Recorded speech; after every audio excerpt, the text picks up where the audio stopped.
नमस्कार मित्रों, आप सभी का हार्दिक स्वागत है हमारी चैनल धर्मार्थ पे। रामायण में सभी राक्षसों का वध हुआ था, लेकिन शूर्पणखा का वध नहीं हुआ था। उसकी नाक और कान काटकर छोड़ दिया गया था। वह कपड़े से अपने चेहरे को छुपा कर रहती थी। रावण के मर जाने के बाद वह अपने पति के साथ शुक्राचार्य के पास गई और जंगल में उनके आश्रम में रहने लगी। राक्षसों का वंश खत्म न हो इसलिए शुक्राचार्य ने शिव जी की आराधना की। शिव जी ने अपना स्वरूप शिवलिंग शुक्राचार्य को देकर कहा कि जिस दिन कोई वैष्णव इस पर गंगा जल चढ़ा देगा उस दिन राक्षसों का नाश हो जाएगा। उस आत्मलिंग को शुक्राचार्य ने वैष्णव मतलब हिंदुओं से दूर रेगिस्तान में स्थापित किया, जो आज अरब में मक्का मदीना में है। शूर्पणखा जो उस समय चेहरा ढककर रखती थी, वो परंपरा को उसके बच्चों ने पूरा निभाया और आज भी मुस्लिम औरतें चेहरा ढकी रहती हैं। शूर्पणखा के वंशज आज मुसलमान कहलाते हैं, क्योंकि शुक्राचार्य ने इनको जीवन दान दिया, इसलिए ये शुक्रवार को विशेष महत्व देते हैं। पूरी जानकारी तथ्यों पर आधारित सच है। जानिए इस्लाम कैसे पैदा हुआ। असल में इस्लाम कोई धर्म नहीं है, एक मजहब है, दिनचर्या है। मजहब का मतलब अपने कबीलों के गिरोह को बढ़ाना। यह बात सब जानते हैं कि मोहम्मदी मूल रूप से अरब वासी है। अरब देशों में सिर्फ रेगिस्तान पाया जाता है।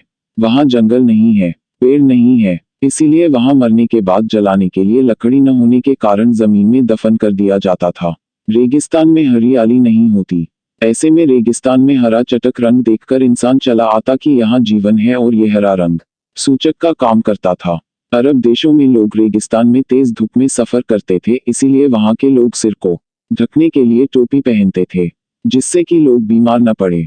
अब रेगिस्तान में खेत तो नहीं थे, न फल, तो खाने के लिए वहां अनाज नहीं होता था, इसीलिए वहां के लोग जानवरों को काटकर खाते थे और अपनी भूख मिटाने के लिए इसे कुर्बानी का नाम दिया गया।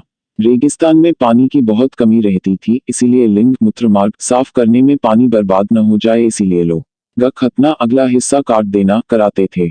सब लोग एक ही कबीलों के खानाबदोश होते थे, इसलिए आपस में भाई बहन ही निकाह कर लेते थे। रेगिस्तान में मिट्टी मिलती नहीं थी मूर्ति बनाने को, इसलिए मूर्ति पूजा नहीं करते थे, खानाबदोश थे। एक जगह से दूसरी जगह जाना पड़ता था, इसलिए कम बर्तन रखते थे और एक थाली में 5 लोग खाते थे। कबीले की अधिक से अधिक संख्या बढ़े, इसलिए हर एक को 4 बीवी रखने की इजाजत दी जाती थी। अब समझे, इस्लाम कोई धर्म नहीं, मात्र एक कबीला है और इसके नियम असल में इनकी दिनचर्या है। इस्लाम अंडरस्को सच्चाई।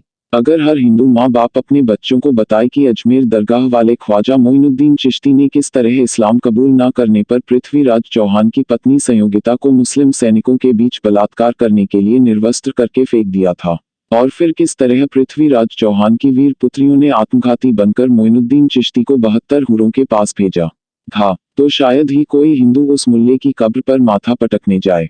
अजमेर के ख्वाजा मोइनुद्दीन चिश्ती को 90 लाख हिंदुओं को इस्लाम में लाने का गौरव प्राप्त है। मोइनुद्दीन चिश्ती ने ही मोहम्मद गोरी को भारत लूटने के लिए उकसाया और आमंत्रित किया था। संदर्भ उर्दू अखबार पाक एक्सप्रेस, न्यूयॉर्क 14 मई 2012। अधिकांश मुर्दा हिंदू तो शेयर भी नहीं करेंगे। नोंद, सब मुसलमान या इस्लाम गलत नहीं होते और सब सही भी नहीं होते। अगर हमसे इस वीडियो में कोई भी प्रकार की गलती हुई हो तो हम आपसे क्षमा मांग रहे, कृपया हमें क्षमा कर दीजिएगा।